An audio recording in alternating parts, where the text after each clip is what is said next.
Olá, mulheres, tudo bem? Hoje eu vim dar a introdução da nossa roda de mulheres e falar um pouco sobre as deusas, falar um pouco sobre a origem desse despertar do feminino. Mas antes disso, é legal a gente pensar um pouquinho o que representa o feminino para você. Quando a gente escuta feminino, qual é a primeira palavra que vem em mente? E é legal essa pergunta porque teve um estudo nos Estados Unidos que estudou sobre gêneros e ainda hoje o que mais foi falado sobre a pergunta o que é feminino foram as palavras meiga, delicada, frágil, beleza, padrões de beleza. Então a gente percebe que, embora às vezes a gente acredite que esse tipo de palavras já é passado, na verdade ainda está muito presente em nosso meio. Porque na verdade nós nos distanciamos desse real feminino, né? Nós nos distanciamos do que é verdadeiramente ser feminina e viver o feminino. Nós não aprendemos isso com as nossas avós, com as nossas mães, muito menos nas escolas, né? O que é ser verdadeiramente feminino? E por isso esse anseio, né? Essa busca que vem de dentro de nós para que possamos buscar e resgatar essa origem. Então, para a gente entender um pouco como tudo isso começou, é importante a gente entender um pouco da história, como aconteceu. Há cerca de 20 mil anos atrás, a sociedade vivia na era paleolítica, onde os humanos, né, onde nós não tínhamos povos separados, não era tudo separado. As pessoas viviam agregadas para que pudessem sobreviver. E eles eram nômades, então eles se movimentavam junto com os animais para que pudessem caçar e se alimentar. Depois, quando surgiu a agricultura, esses povos, né, perceberam que eles não precisavam mais se movimentar, que eles podiam ficar fixos, né, para desenvolver a agricultura. E que eles podiam fazer com que esses animais, né, prender esses animais para que esses animais ficassem próximos, para que eles ficassem ali aonde eles estavam. E aí que surgiu o momento pastoril, aonde eles se fixaram e também fixaram os animais para a caça. Quando esse sistema, quando essa cultura começou, eles começaram a perceber um conceito de posse, né? De posse e de propriedade. Então esses animais são meus, então todos os outros animais que querem caçar os meus animais são meus inimigos. Então eles começaram a restringir que outros animais caçassem os animais que eram deles, a agricultura que eram deles, e isso foi repercutindo dentro desse povo essa questão de propriedade, esse conceito de propriedade.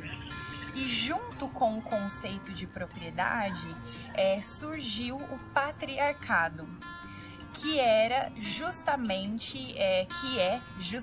esse conceito de o homem como dominador e a mulher como fazia parte desse sistema, como tudo é meu e como eu tenho essa propriedade sobre essas coisas, eles começaram a ter propriedade sobre outras questões da vida, né? Sobre outros domínios da vida, inclusive em relação à mulher.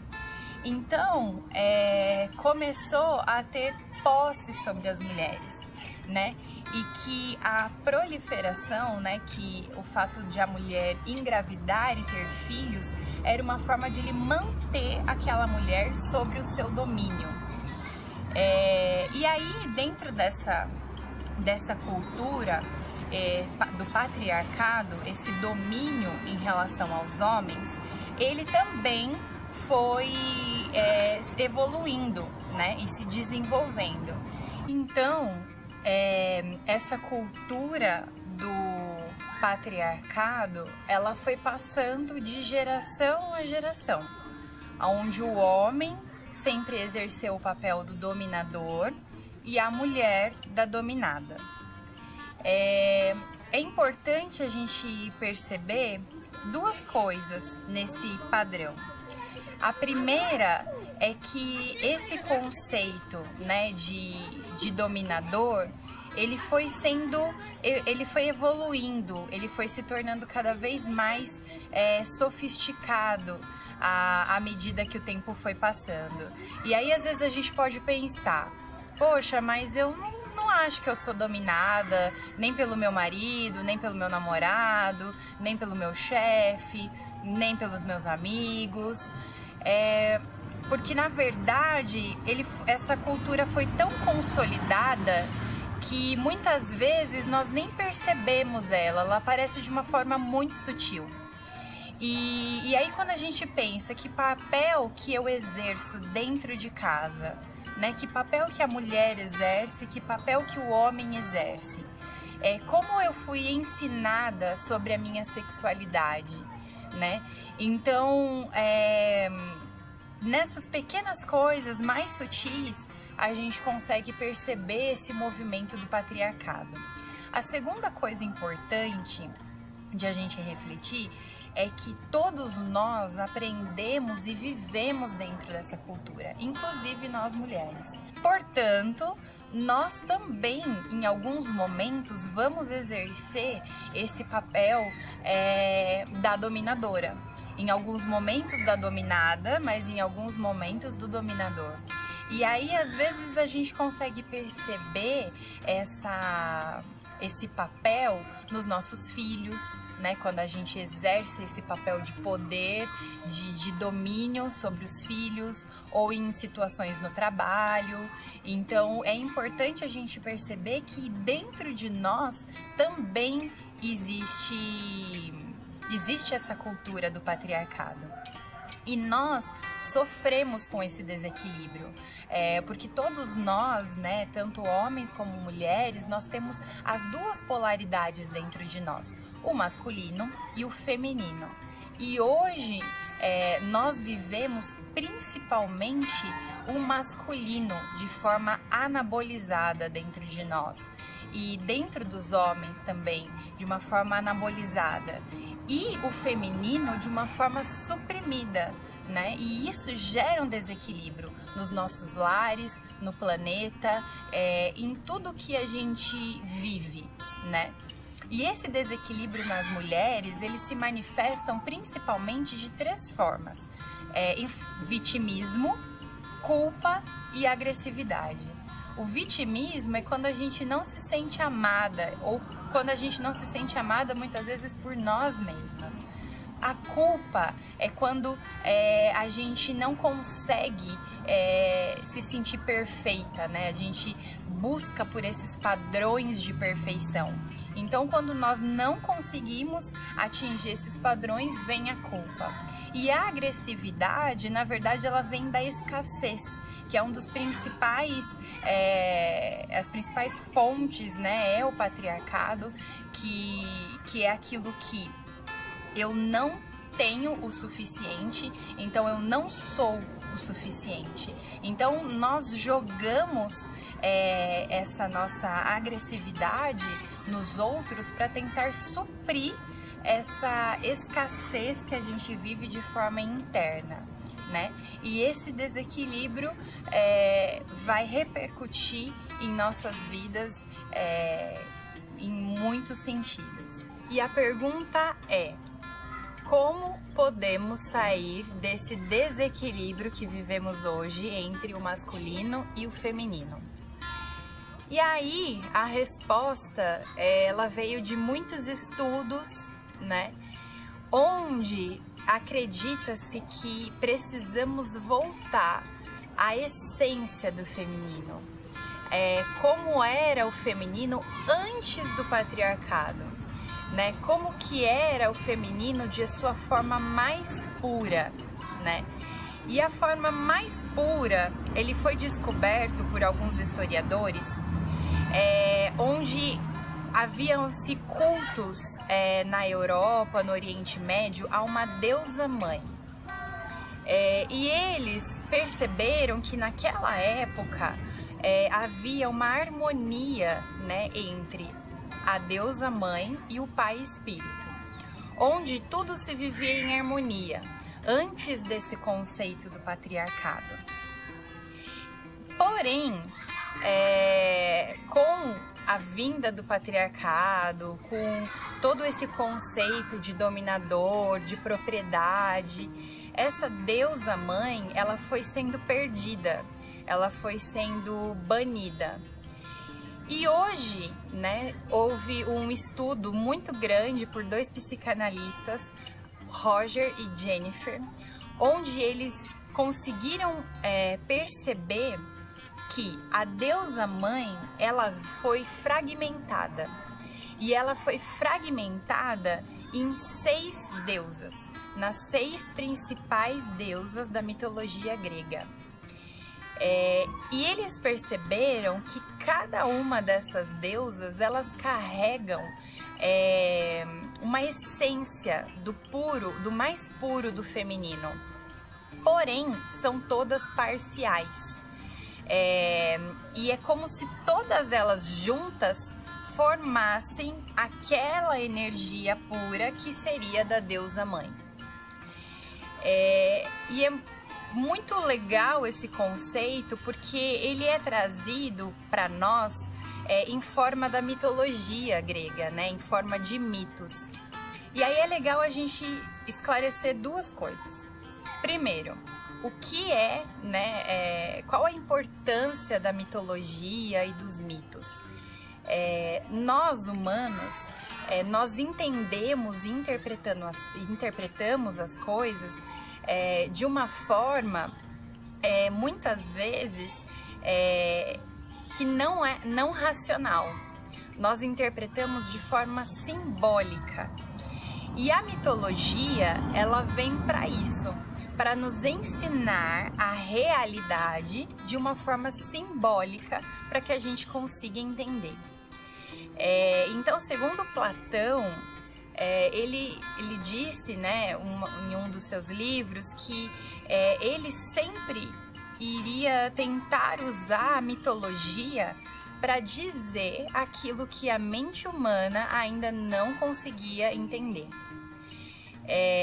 E pensando um pouco em arquétipos, né? Mas o que é arquétipos? O que é arquétipos? Arquétipo mais puro? Segundo Jung, arquétipo é a união daquilo que a gente pensa, sente e faz, que são passados de gerações a gerações e se torna uma forma consolidada. Então, um arquétipo é como se fosse uma fotografia de uma repetição de comportamentos que acontecem por anos, por décadas, aquele mesmo comportamento. E é como se ele ficasse encapsulado dentro de nós.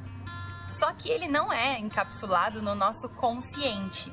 Por isso que a gente não entende ele enquanto a gente não busca, enquanto a gente não procura. Esses arquétipos, eles vivem, segundo Jung, no nosso consciente, inconsciente coletivo. Eles vivem no nosso inconsciente coletivo, onde eles ficam armazenados e passam de geração a geração. Por isso, nós precisamos conhecer as 6 principais deusas da mitologia grega, porque elas fazem parte da nossa natureza mais profunda. E cada uma de nós temos uma ou 2 deusas de forma mais predominante em nossas vidas. e juntas, né, já que nós temos cada uma de nós uma ou duas deusas mais predominantes, juntas nós podemos aprender umas com as outras e entender e integrar essas 6 deusas dentro de nós, utilizando desses arquétipos puros para entender um pouco mais do que é essa natureza feminina mais pura que existe dentro de nós mesmas. Com o passar do tempo, né, vivendo dentro do patriarcado, as deusas, elas se apresentam muitas vezes em nós de forma desequilibrada. Por não conhecermos quais são as características, como não conhecemos como é essa deusa da sua forma equilibrada, muitas vezes nós vivemos uma ou duas deusas e reprimimos a outras, ignoramos as outras, de uma espécie até de repelir. E isso que muitas vezes causa entre nós mulheres conflitos, discussões, porque nós não entendemos o que representa cada uma dessas deusas e como elas podem nos ajudar e contribuir para o nosso feminino e para o nosso empoderamento se elas estiverem agindo dentro de nós de forma equilibrada e não em forma de chagas e de sofrimento. Para que a gente possa introduzir aqui o assunto, eu vou falar brevemente algumas características de cada uma dessas deusas. Então, eu vou começar por Atena. Atena é a deusa guerreira, a deusa que rege o mundo intelectual, o mundo mental. Ela foi muito reprimida durante séculos, durante o patriarcado, justamente por ela ter essa característica intelectual muito forte. Ela é inteligente, extrovertida, vive nas grandes cidades. Ela sempre prioriza o seu lado profissional. Então, para ela, as pressões da sociedade em relação a ter filhos, casamento, sempre são algo que causam desconforto. Ela, por ter esse lado racional e intelectual muito forte, ela também tem uma fragilidade, que seria o seu mundo interno, o seu mundo emocional. Ártemis é a deusa caçadora. Ártemis, ela gosta da vida no campo, ela normalmente é atlética, gosta de atividade física, ela tem muita consciência sobre o seu físico, sobre o seu corpo, ela prioriza sua independência, ela tem uma independência interna muito forte, ela se sente bem com ela mesma. Ela é autossuficiente, ela gosta dos animais, gosta de estar em meio à natureza e ela prioriza esse lado interno, esse lado de independência interna. Agora eu vou falar um pouco de Hera. Hera é a deusa rainha. Hera, ela rege o lado do poder externo. Ela sempre vai estar em meio à liderança e ela tem uma forte ligação e uma boa relação com o masculino. Então, para Hera é muito importante estar sempre ligada ao masculino. Hoje em dia a gente vê muito as Heras na família, que é normalmente aquela matriarca, aquela mãe que consegue estar sempre, aquela avó que está sempre junto da família, que sempre traz a família para perto. Hera normalmente gosta de tudo muito organizado, ela está sempre em lugares trabalhando com organizações, pode ser ela sociais ou até mesmo um casamento, uma festa. É aquela que sempre vai querer organizar tudo porque ela acredita que ela sempre vai estar fazendo melhor e que a forma como ela faz e esse poder que ela exerce é a melhor forma de ela agir. Depois a gente pode falar do poder interno, que é a Perséfone. A Perséfone é a deusa mística, a deusa que nos ensina sobre nos conectar com a nossa intuição, com a nossa mediunidade feminina. A Perséfone, ela nos ensina a controlar os nossos ciclos, seja os ciclos da vida e da morte, os nossos ciclos menstruais. A Perséfone, ela consegue ter essa visão para além do que vai da matéria, para aquilo que vai além da matéria e rege muitas vezes esse mundo espiritual, esse mundo místico. E elas nos ensina a conectar com esse lado intuitivo. Já agora entrando no amor, né, falando de Deméter, Deméter é a deusa mãe, a deusa que rege o amor incondicional. Deméter, normalmente, nos dias atuais, é aquela mãe, aquela avó que está sempre rodeada de crianças, que parece que tem uma energia que nunca acaba, que sempre está pronta para dar, né? E Deméter, ela não é só a mãe relacionada à maternidade em si, mas ela é a mãe de tudo, a mãe de todos, aquela que consegue dar um amor sem realmente querer nada em troca. Ela não precisa de nenhum tipo de recompensa ou de retorno. Ela se sente bem e nutrida em dar amor e oferecer de uma forma totalmente livre e aberta. E aí, por último, a gente vai para a Afrodite. A Afrodite, ela é a deusa do amor e da sexualidade. Afrodite, ela foi uma das deusas que mais foi reprimida e deturpada ao longo dos séculos. Afrodite, ao contrário do que muitas pessoas pensam, que ela é a deusa do amor, do sexo, é aquela vulgar, aquela que só usa da sua sensualidade, ou é aquela destruidora de lares. Na verdade, a Afrodite, ela nos ensina o amor e a conexão. A Afrodite, ela ensina esse amor puro, esse amor de troca. A Afrodite, ela sempre vai precisar estar dentro de um relacionamento que tenha amor. Então ela nos ensina que essa troca e essa conexão é sempre mais valiosa, né? A Afrodite, ela fala sim sobre a parte sexual e sobre a parte sensual, porém ela não fala só disso, porque ela sempre utiliza o lado sexual e sensual de forma de amor.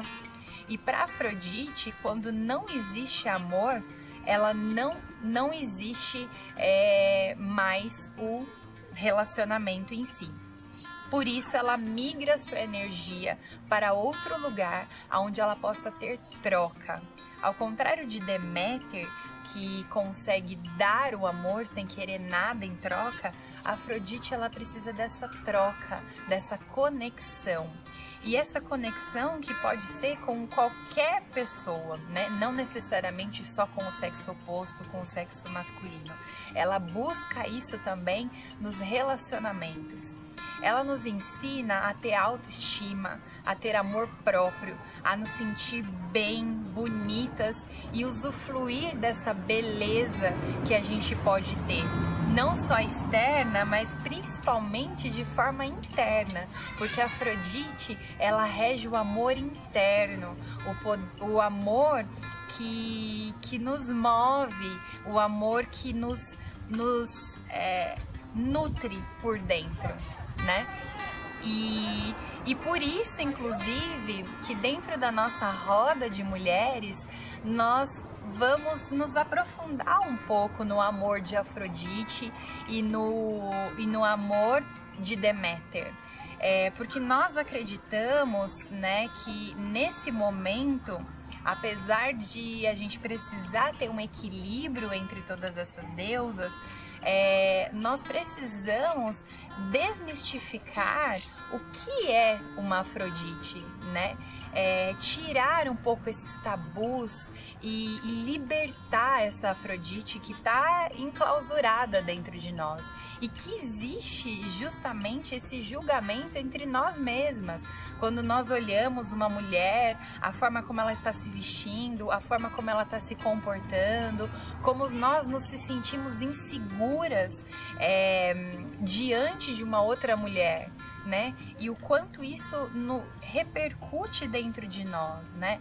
Como nós aprendemos a nossa sexualidade, como nós muitas vezes aprendemos que isso era impuro e que era algo que precisava ser escondido, que não podia ser falado e que nos gerou tantos tabus e tanta dor em relação ao nosso feminino, em relação à nossa sexualidade e que muitas vezes a gente traz até hoje, né? E o quanto essa autoestima, essa sexualidade de uma forma plena, no sentido real que ela tem, o quanto isso pode nos mover e nos ajudar em tantas outras coisas da nossa vida, né? O quanto isso pode nos fortalecer para ter uma vida mais saudável com o nosso parceiro, como a gente pode ter uma vida mais saudável com nós mesmas, né? Nos aceitando, nos amando, nos preenchendo desse amor que a Afrodite tem para nos ensinar. Então, ao longo desses 12 encontros que nós organizamos para oferecer para vocês, a gente vai pouco a pouco falar desse amor, dessa conexão e despertar dentro de nós toda essa energia de amor que a Afrodite tem para nos ensinar. E aí, para finalizar, né, essa introdução, eu queria convidar vocês para olhar um pouco para essas deusas, para essa breve explicação que eu dei aqui nesse vídeo introdutório. Nós vamos poder nos aprofundar um pouco nelas, falar de outras características que não foi possível eu falar agora. Teve alguma deusa que você se identificou? Teve alguma que você quis reprimir? Como que você se sente sobre falar de amor e de sexualidade? Como você se sente em relações a esses padrões de repressão, né? Eu gostaria que você se refletisse um pouquinho, que vocês se refletissem pensando também no desequilíbrio, né, que nós conversamos. Em que momento que vocês se sentiram no papel de vítima, que vocês se sentiram no papel de culpa, no papel de agressividade? Tentem ir a fundo nessa reflexão, nesse sentimento. Percebam como vocês ficam ao relembrar de tudo isso e como que isso está se manifestando hoje em dia em você, né? É muito interessante a gente fazer essas reflexões e tentar investigar um pouquinho aquilo que está se passando com a gente. E é legal se você puder escrever, se você puder anotar todas essas lembranças, esses sentimentos, essas sensações, porque através da escrita a gente pode se conectar com algumas coisas que ficam nas entrelinhas, algumas coisas que a gente nem percebe que anotou, né? E que de alguma forma ressoa dentro de nós, né? Escrever também é terapêutico e também é uma forma de colocar para fora aquilo que se passa dentro de nós, né? Então vai ser muito especial esse momento de troca, né? Onde a gente vai poder se conectar com essa essência dos arquétipos de forma mais pura. E para quem ainda ficou com dúvida em relação a tudo que eu falei, Deus, arquétipo, ainda tá achando tudo muito confuso ou não entendeu como vai funcionar a dinâmica dos módulos, né?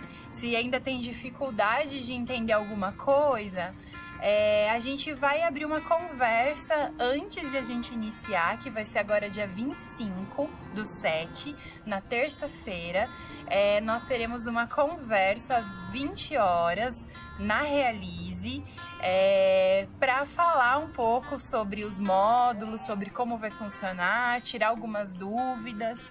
E no dia 27 a gente vai poder falar ainda mais profundamente sobre cada assunto, sobre cada tema.